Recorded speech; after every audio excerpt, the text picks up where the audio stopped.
O livro apresenta relatos reais, memórias individuais e manifestações coletivas em uma narrativa sensível que percorre a cidade por dentro, revelando camadas pouco visibilizadas de sua história e de sua cultura. Essa é a voz do jornalista Luiz Fernando Freitas, apresentador do Expresso 104,5, programa da Rádio UFMG Educativa. E o livro citado por ele é o Contagem da Abóbora à Indústria Cultural, obra escrita por mim, Felipe Pedrosa. Lançado no dia 15 de janeiro de 2026, em uma noite de autógrafos com a entrada gratuita, o livro agora está à venda online. Quem quiser adquirir, basta acessar o site tremprafazer.com.br. Calma, isso não é simplesmente uma publi. Vou deixar que o jornalista Eric Funes, que também divulgou este momento na Rádio 98 News, explique melhor. A obra nasce a partir do podcast Trem para Fazer e percorre diferentes fases de contagem, do período colonial ao processo de industrialização. Ao longo dos capítulos, o autor apresenta personagens ligados ao teatro, ao carnaval e ao cinema de periferia. Sim, os roteiros da temporada de estreia deste podcast se transformaram em um livro-reportagem. Sabe o que isso quer dizer? Que eu criei um ativo financeiro. Vou te explicar melhor. A primeira temporada do Trem para Fazer podcast está disponível no Spotify e no YouTube. Quem quiser ouvir, vai poder ouvir sem gastar R$1. E eu, que idealizei todos os episódios, não ganho nada com esses novos streams. Mesmo que o usuário pague a mensalidade das plataformas, nenhum valor chega ao meu bolso. Essa é a política das empresas. Detalhe: para que o YouTube faça a remuneração por streaming, é necessário atingir vários requisitos.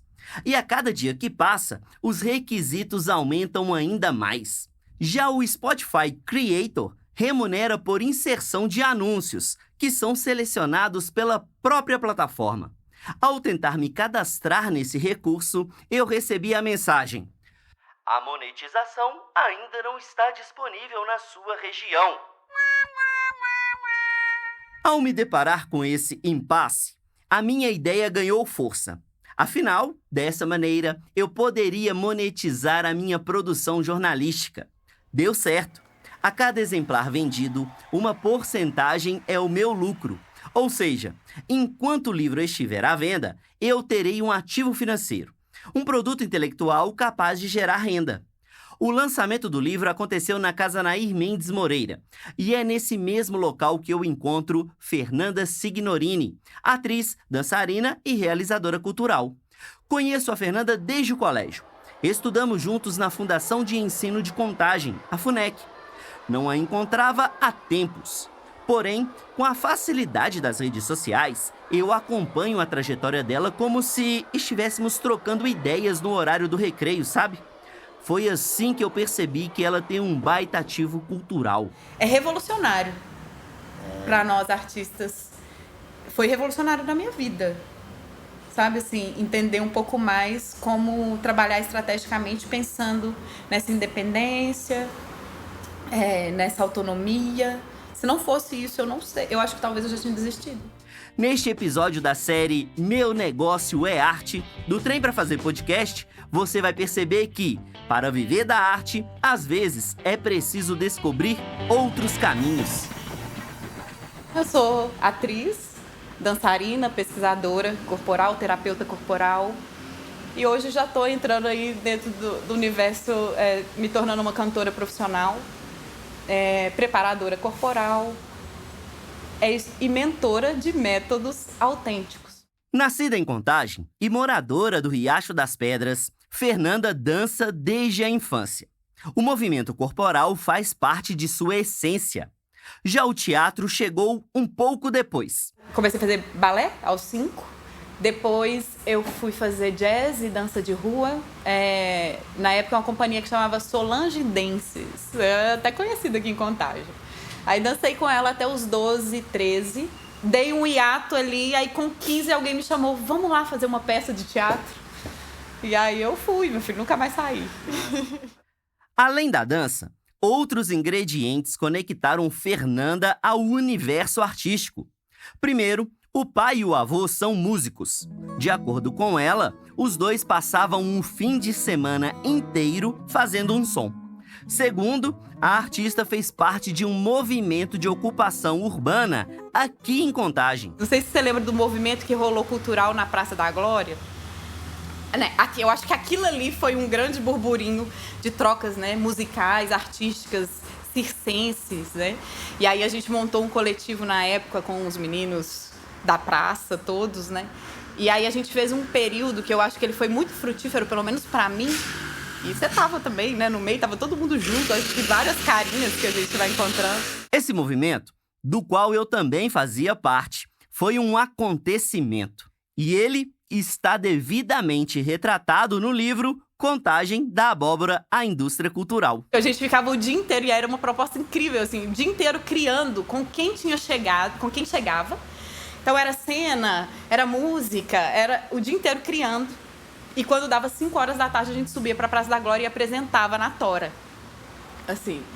E aí foi um movimento, assim, um tempo desse movimento. Esse movimento, na minha visão, na minha carreira, foi assim, foi origem, assim, foi muito importante, sabe? Assim, foi muita pesquisa, foi entender o que eu gostava.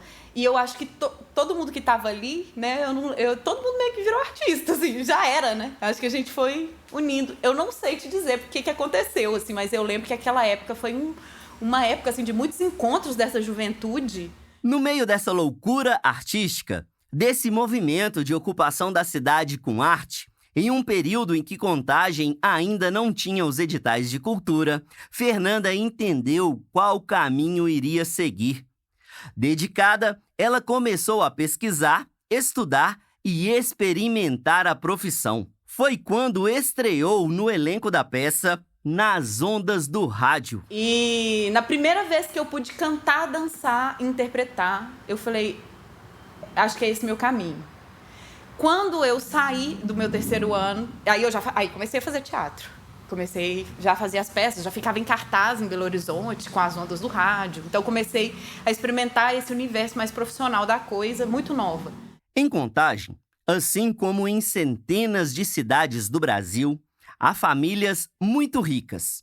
Famílias em que os filhos e as filhas não precisam se preocupar com o ganha-pão. Herdeiros e herdeiras que não sabem o que é a escala 6x1. Fernanda não faz parte desse núcleo. Ao contrário, ela é de uma família humilde. Apesar desse cenário, ninguém demonstrou objeção quando ela chegou em casa e disse: eu vou fazer teatro e eu não sei se eu vou ter dinheiro, mas eu vou ter satisfação. Pós-ensino médio, Fernanda descolou um trampo como jovem aprendiz. Com o salário, ela pagava um curso profissionalizante em artes cênicas na PUC Minas. Quando estava com 19 anos, arrumou um emprego de professora de teatro. A partir daí, não parou mais de trabalhar com arte. Depois da primeira formação, Fernanda começou a fazer o curso de Bacharel em Artes Cênicas na Universidade Federal de Minas Gerais, a UFMG, que fica em BH. Para você ter uma ideia da distância, da Praça Rinaldo Cota Arnaldo, no miolo do bairro Riacho das Pedras, até a portaria da UFMG, na Avenida Presidente Antônio Carlos, na Pampulha, são mais de 21 quilômetros. Por isso, como eu te falei, trabalhava em companhias grandes, eu rodei muitas cidades com espetáculo, mas acabava a temporada, acabava o dinheiro. Né? E aí, isso assim, eu estudava lá na UFMG na época, gastava uma puta grana pra ir pra lá, pra voltar. Lá não tem uns turnos só, isso era uma questão, porque na minha trajetória toda eu tinha que trabalhar e estudar. E aí lá você tinha aula de manhã, de tarde e de noite. Tipo assim, que mudava e que de 6 em 6 meses mudava, e isso começou a me dar uma crise existencial, de fato. Até chegar nesse dia que eu tava assim, amarrando meu cadastro pra ir pra UFMG, assim, por aqui, sem grana. E aí alguma coisa assim na minha cabeça falou assim, pra que você tá indo? Por quê? Você tá indo insatisfeita, você tá sem grana, sabe assim, eu acho que você não devia ir, sabe, uma coisa assim. Eu acho que você podia sentar e pensar numa solução pra você. E é isso, assim, eu sempre não tinha ajuda da minha família, não tinha quem me salvava. Assim. Aí foi um pedido de socorro meu, assim, estratégico, de falar, eu preciso fazer alguma coisa. Ligada ao teatro de rua, ao fazer artístico mais prático do que teórico, e com essa oscilação de grana, ora a conta bancária no verde, outrora no vermelho, Fernanda pensou em largar a UFMG de vez, chutar o balde. Ela então respirou fundo e trancou a matrícula. Pediu um tempo. Longe da rotina acadêmica, Fernanda teve um start: desenvolver algo em que não ficasse mais dependente do convite das companhias teatrais e que não precisasse da aprovação em editais. E aí eu tive essa ideia, assim, eu vou desenvolver uma metodologia corporal. Nessa época eu já trabalhava com preparação corporal, mas que buscasse essa investigação da expressão essencial. E hoje é esse o método que eu aplico. Estudando um pouco, trazendo um pouco desses conhecimentos que me interessavam, que era o corpo com esse canal de autoconhecimento, de autoinvestigação, não só para você criar com mais verdade, mas para você se expressar com mais verdade. Isso foi uma investigação muito pessoal minha, e aí eu fui unindo tudo que eu já tinha estudado e montei uma estrutura de atendimento individual e coletivo. E falei, vou trabalhar com isso, assim, bem na cara e na coragem, na cara de pau. Um estudo realizado pelo Núcleo de Pesquisa e Gestão do Conhecimento aponta que 60% das mulheres empreendem por necessidade. E esse empreender por necessidade cabe em todas as frentes de trabalho. Prova disso é que, no quarto trimestre de 2025, o Brasil contabilizou mais de 10 milhões de mulheres à frente de um negócio. Fernanda, para tirar a conta do vermelho, virou empreendedora cultural. Consegui algumas alunas, fiz minha mãe de cobaia no primeiro momento.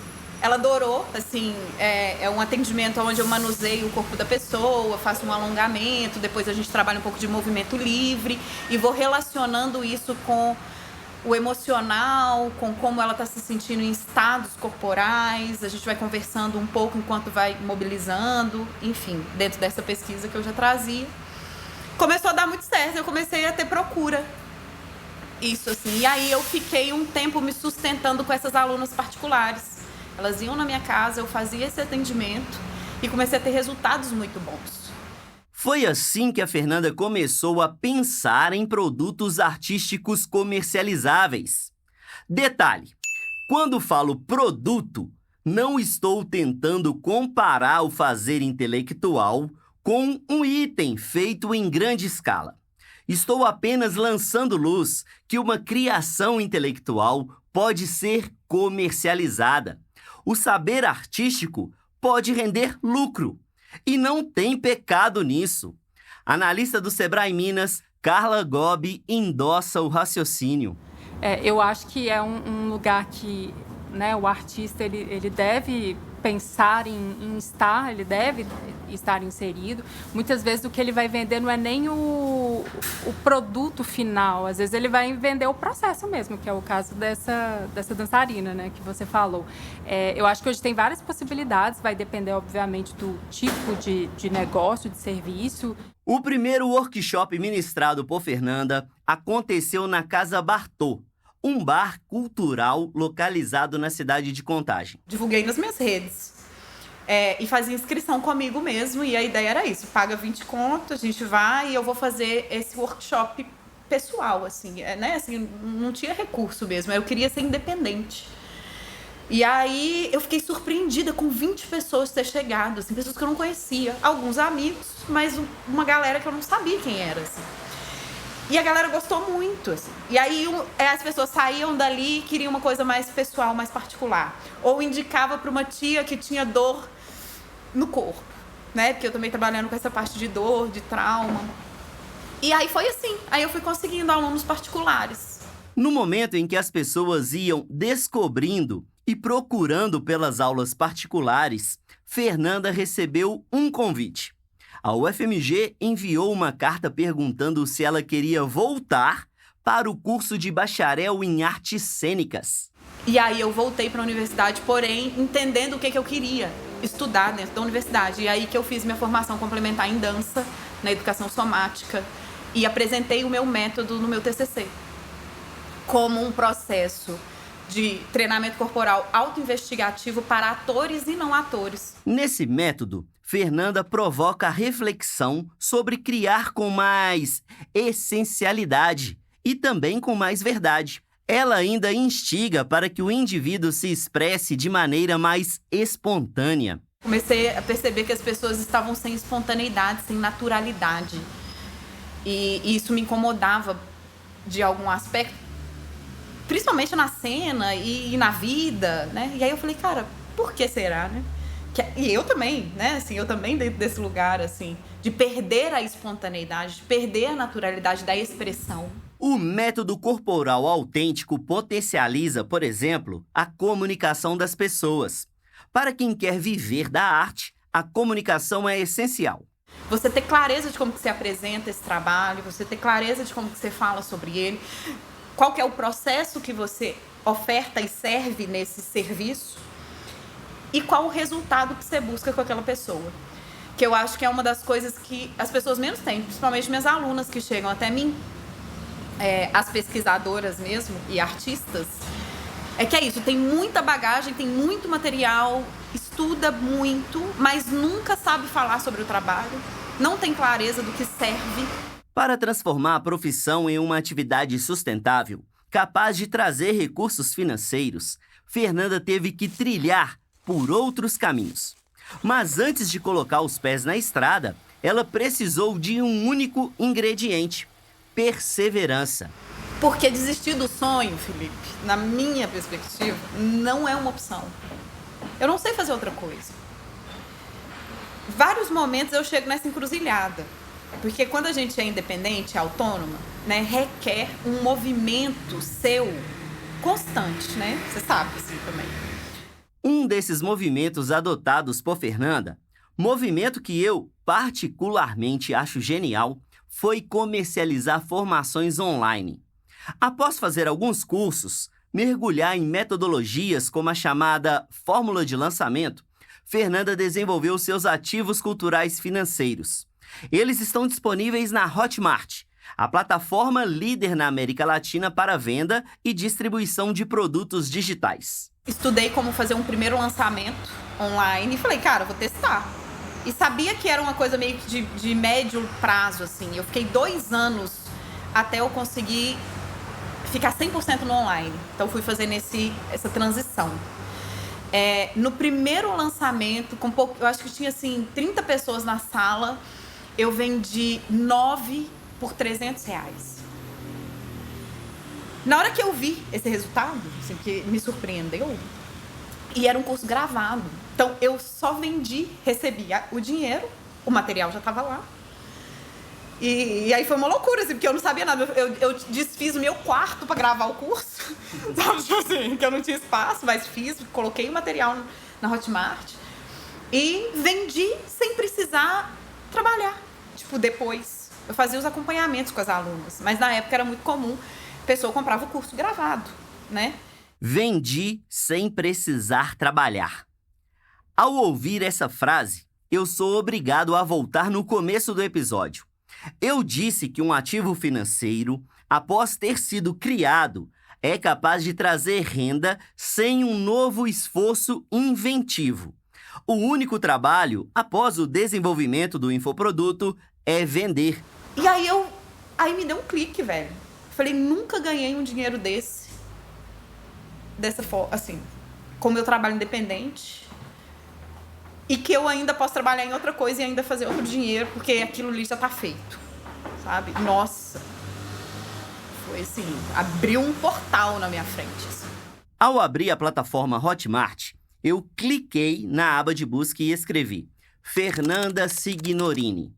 Apareceram 4 produtos artísticos: desenvolvendo seu método corporal autêntico, estratégia de carreira para pesquisadoras corporais, imersão corpo alquímico e dança, reconexão e ancestralidade. Cada um desses cursos tem um valor, uma especificidade e uma carga horária. Além de serem uma fonte de renda contínua, eles possibilitam que Fernanda atue em outros projetos. No dia da entrevista, ela estava em cartaz na campanha de popularização Teatro e Dança com a peça Lia Maria Mulher. O espetáculo sobre uma personagem aqui de Contagem foi apresentado no Palácio das Artes. Um outro bônus desses ativos culturais, segundo Fernanda, é não ficar presa a um território. Não é de hoje que ela passa mais tempo no mato, em meio à natureza, do que na cidade grande, enfrentando o trânsito e poluição. Mas eu sempre tive o sonho de ter muita liberdade disso, assim, que foi um dos grandes pontos para eu poder querer estar no online mesmo. Que é isso, mudar para o interior, não ter que ficar cumprindo um horário semanal, sabe, presencial. Nascida e criada em Belo Horizonte, Carla, a analista do Sebrae Minas, conta que, ao contrário de Fernanda, nunca teve o desejo de deixar a metrópole. No entanto, ela concorda que a liberdade territorial, essa liberdade de trabalhar de qualquer lugar, é uma característica dos tempos atuais. O digital ele veio para democratizar, ele não tem fronteira geográfica. Você fala com uma pessoa que está aqui no seu bairro, uma pessoa que está em outro estado, outra cidade, outro país. Então, assim, aproveitar porque é uma forma de você usar um megafone, assim, né? De mostrar o que você tem, o seu produto pro mundo. Com esse megafone nas mãos, Fernanda conquistou alunas em tudo quanto é lugar. Os seus ativos culturais já foram adquiridos em mais de 10 países. Esse resultado não caiu do céu. A artista, ao mesmo tempo em que criava, estudou. Segundo Carla, para colher bons frutos, não existe outro caminho senão a qualificação. Eu acho que o primeiro passo é se capacitar, pensar em todas essas possibilidades para potencializar o que eles estão fazendo, né? O que está sendo feito, porque às vezes a gente está num caminho e esse caminho ele tem outras entradas, né? Outras estradas ali que pode ser percorrida, assim. A indústria criativa é formada por profissões que possuem o intelecto como base. Artistas, músicos, roteiristas, produtores e, claro, a galera da comunicação. Carla é publicitária. Quando ela formou, a publicidade era 100% offline. Ou seja, ela pensava em ações para revistas, jornais, outdoors. Hoje o mundo é outro. Por isso, Carla também teve que se reinventar. Porque a gente vive num mundo que as coisas são muito rápidas, assim. Eu, que sou profissional de marketing, que estudo o tempo todo, porque eu preciso estudar, né, para poder ensinar as pessoas, eu, às vezes, fico ansiosa, né, com todas essas mudanças, assim, então... O Sebrae Minas conta com dezenas de cursos focados no marketing digital. Há formações gratuitas e pagas.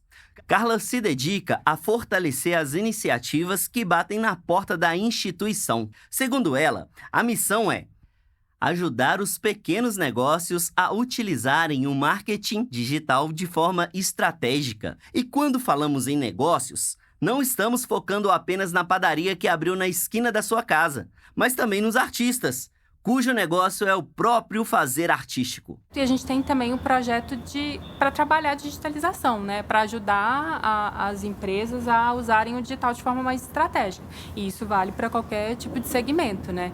Seja um pequeno negócio, seja um artista, enfim, uma startup, por exemplo. Então, a gente tem essas soluções, esses produtos, consultorias para que as pessoas aprendam a usar o digital de forma estratégica. Quem já utiliza o digital de forma estratégica é o Instituto Cultural Circular, o ICC.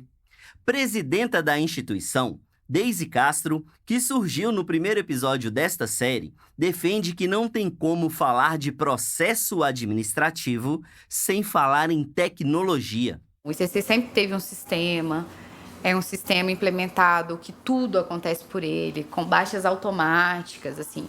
E aí tecnologia é muito além, né, de um aparelho tecnológico, de um lançamento novo. É uma tecnologia aplicada à administração. Então, você tem processos bem definidos e pessoas bem treinadas com o suporte necessário para que aquela aquela tarefa seja feita de uma forma eficiente, de uma forma, né, produtiva. Então, a tecnologia, ela passa por esses lugares. Passar por esses lugares também é trilhar outros caminhos. O ICC ainda não lançou um infoproduto. No entanto, ele incorporou métodos para potencializar o que é produzido. Exemplo: ao fazer um intercâmbio no Peru, em uma das escolas de circo mais respeitadas da América Latina, o ICC aplicou as novas tecnologias. Quando a gente visita La Tarumba, criando um diário de bordo, para depois lançar um documentário, a gente está falando sobre tecnologia aplicada. Nós estamos falando sobre um cenário lido, uma oportunidade feita, um método. Olha, então é essa pastinha no Drive, dia 1, dia 2, dia 3. Cada dia eu faço essa cobertura e se não der nada, vira um registro lindo. Então, essa tecnologia, ela passa por isso, assim, o que a gente precisa para potencializar aquela ação, né? A transformação digital vai além do marketing. Carla confirma. Engloba outras vertentes, com certeza. E é muito importante pensar, porque às vezes, falando, né, de transformação digital, falando de digitalização, eu acho que isso talvez seja um consenso em todos os lugares. Eles acham que é sempre o marketing digital. E não necessariamente, porque você pode digitalizar gestão, você pode digitalizar processo, você pode digitalizar finanças. Inclusive, é uma forma excelente de fazer essa organização. Além de digitalizar os processos administrativos, o Circular dá um show no marketing.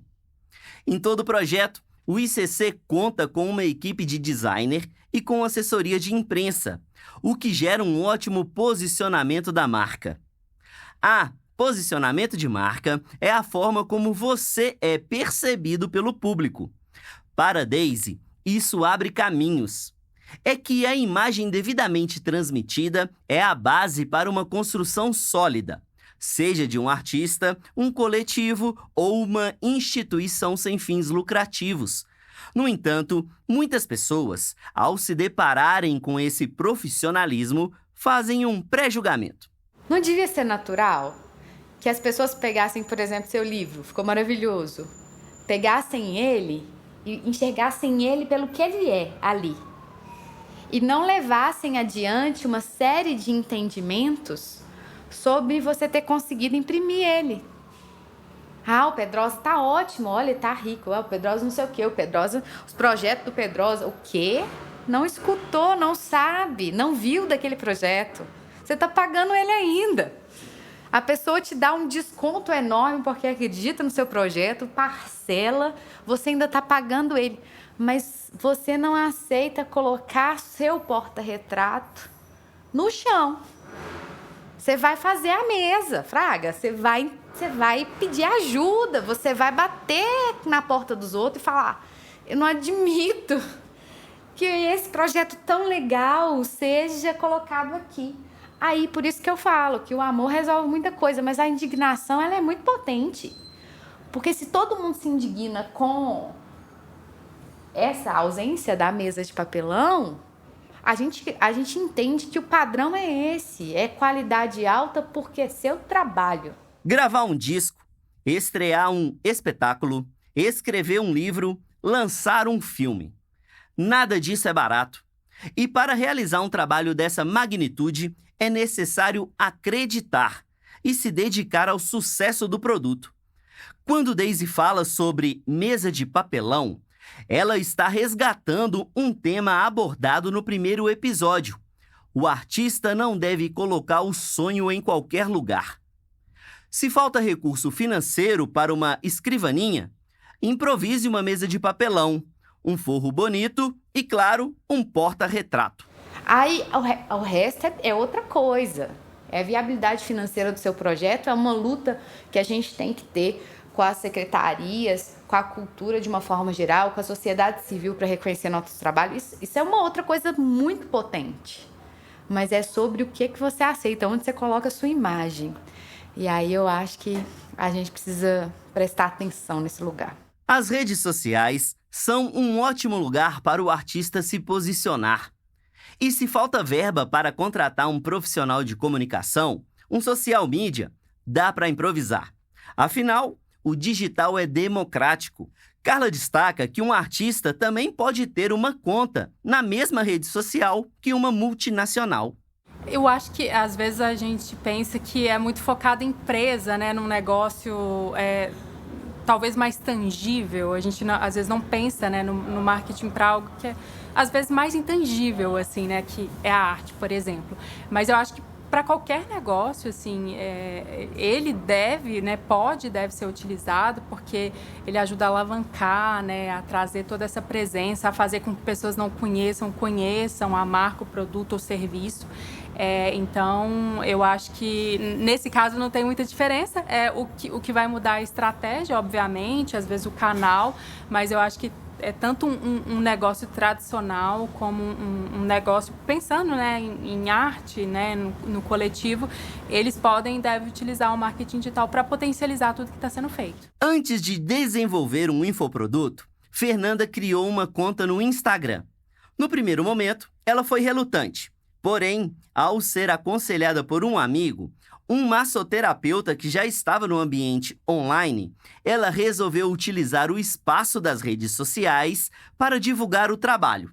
Eu ainda demorei 1 ano e meio para entrar, porque é isso, né? Artista pensa de outro jeito. Mas ainda entrei nessa ideia, eu preciso divulgar e expandir o meu trabalho. Eu tinha alugado uma sala lá no Floresta para dar essas aulas, esses atendimentos. E eu tava meio assim, preciso divulgar, fazer material. E era o Instagram que tava começando. Então a primeira coisa foi essa, assim, entender a importância desse meio que surgiu na época, que foi há quase 7 anos atrás. Que eu aceitei e falei, beleza, vou entrar nesse jogo. Fernanda entrou nesse jogo e soma mais de 12 mil seguidores. Além de divulgar seus ativos culturais, ela compartilha os espetáculos que participa, as ações culturais que faz parte, potencializa os trabalhos de outros artistas e fala sobre as atividades da Casa Candeeiro, um ponto de cultura que reúne, além dela, outros artistas de Contagem, como Epaminondas Reis e Francisco Falabella. Essa casa é uma casa que está aberta com eventos específicos. Então, a última temporada da Ali, a gente fez 2 apresentações lá. E temos sessões de corpo, expressão. É uma casa de arte e pesquisa aqui em Contagem. Então, lá é o foco da gente trabalhar com arte, com as terapêuticas, que envolvem musicoterapia, dançoterapia, teatroterapia, coisas para o autoconhecimento. Quem também entendeu a importância das redes sociais foi a multiartista Lígia Morazzi, que você conheceu no 2º episódio desta série. Ela é categórica em dizer: a arte é trabalho também, é um mercado também. E para a gente ter trabalhos, né, que te remunerem, a gente tem que ter consciência do que é a nossa carreira. Então, eu vou me divulgar? Ok, quando tiver uma possibilidade de evento, eu tenho fotos, vídeos para mandar para a pessoa saber qual tipo de produção que eu faço. Então, eu acho que isso é a primeira coisa, gente. Artista, eu acho que tem que fazer seu portfólio. Tem um portfólio, junta tudo com fotografias, links de vídeo. O nosso Instagram, ele pode se tornar um portfólio. Lígia destaca que, apesar de usar um único perfil para a vida pessoal e profissional, sempre compartilha os trabalhos que realiza. Ela frisa ainda que, na falta de grana para contratações, os artistas podem utilizar ferramentas online gratuitas, tanto para construir um portfólio quanto para criar peças gráficas. Mídias sociais são importantes.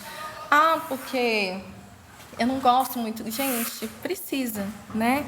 Como que você vai conhecer o trabalho? Eu conheço uma pessoa que está divulgando um workshop de uma atividade super legal, mas o perfil dela é fechado. Como que eu consigo compartilhar o workshop dela? Entende? Então, a gente tem que ter essas percepções. Mas eu não gosto de misturar. Então, faz um perfil profissional e um perfil pessoal. Então, a gente tem que levar mais a sério essa vida também como artista, sabe? Levar a sério como profissão. Que isso também é o que vai trazer valorização pra gente. Instagram, TikTok, LinkedIn, X, Facebook... São tantas as redes sociais, Mas afinal, Carla, o artista precisa estar em todas? Não precisa estar em todas, né? Não é uma coisa que ele precisa estar em todas. Ele precisa estar numa rede que é estratégica que o público dele utiliza.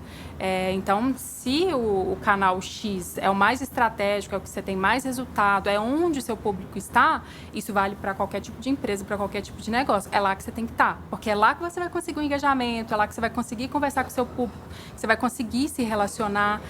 Então, não faz sentido estar em tudo. Assim, é realmente escolher aquele canal que vai fazer sentido. A publicitária destaca ainda que, voltando à metáfora usada por Daisy, não adianta montar uma baita mesinha de papelão e não cuidar dela. Coloque um forro bonito e um porta-retrato.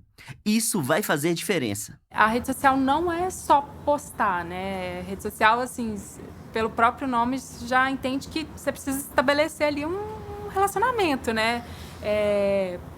É mais social, assim, então é importante que essa pessoa ela tenha, né, essa familiaridade com essas ferramentas, com esse processo, né, de estar lá, porque não é só estar, é você estabelecer um relacionamento ali, que é assim que você vai ativar, crescer e ter mais presença. De acordo com o relatório Digital 2025 Brasil, publicado pela Data Reportal, o nosso país conta com 144 milhões de identidades ativas nas redes sociais. Além disso, a pesquisa Consumer Pulse, da Bain & Company, mostra que os brasileiros passam mais de 3 horas por dia nas redes sociais, o que torna o marketing digital, a presença do artista no mundo online, ainda mais essencial. Fernanda entendeu que tem que estar onde o povo está. E mais, ela compreendeu que isso não a faz perder a essência. Essa foi uma virada de chave para mim, de eu deixar de ser a hippie artista, né? Amo ser a hippie no mato, artista, amo. Mas quando a gente vai pensar em estratégia, a gente precisa entender que você não vai perder sua essência, mas você precisa ser mais cuidadoso nesse aspecto, para você conseguir uma rentabilidade que não te limita a ter o trabalho de criação, que não é rentável, né? Então, hoje em dia, eu gosto muito da estratégia da gente poder, todos nós artistas, encontrar esse lugar de fazer com que o seu conhecimento adquirido nos anos de estudo e pesquisa se torne um servir bem remunerado. Meu negócio é arte. Essa é a nova temporada do Trem pra Fazer podcast, um programa do projeto Trem pra Fazer que foi criado em 2014. O Trem pra Fazer podcast foi contemplado na Política Nacional Aldir Blanc de Fomento à Cultura, a PNAB Contagem, em 2024. Eu sou Felipe Pedrosa, criador, apresentador, roteirista e idealizador da série Meu Negócio é Arte. A operação de áudio é de Daneda, a edição e a finalização de Arthur Rocha. A arte de capa é de Iana Ottoni, a revisão de Renata Crepaldi. Preparação, Beto Placides. Transcrições, Júlia Bigão. Assessoria de imprensa, Vapor Comunicação. As narrações foram gravadas nos estúdios da Scriptus Comunicação. Este episódio usou áudios das rádios UFMG Educativa e 98 News. Antes de me despedir, quero te pedir para seguir o podcast no Spotify e no YouTube. E claro, se possível, avaliar, deixando uma nota. Para falar comigo, basta me encontrar nas redes sociais. @Trem pra Fazer. Até o próximo episódio!